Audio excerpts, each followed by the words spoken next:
પુજીતના અવસાન પછી મનમાં ઘણો બધો વિચારો આવતા હતા, કારણ કે બહુ વાલો હતો મને. પણ કોણ જાણે એ વખતે એટલો બધો ભગવાન ઉપર વિશ્વાસ કે ભાઈ હવે ઈશ્વર તું જે કરી, અમે તારા સંતાન છીએ. અને ત્યારે એક નક્કી થઈ ગયું કે માનવી પામર જ છે, સર્વસત્તાધીશ તો એ જ છે, જીવન અને મૃત્યુ એના હાથમાં જ છે. આપણે બધા ગમે તેટલા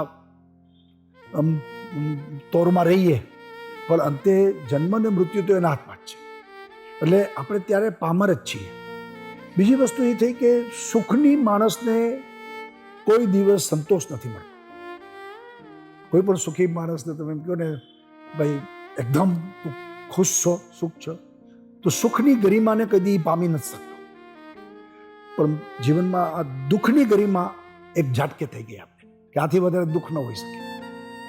જેમ આથી વધારે સુખ ન હોય એવું કોઈ માણસ જોઈ ન શકતો.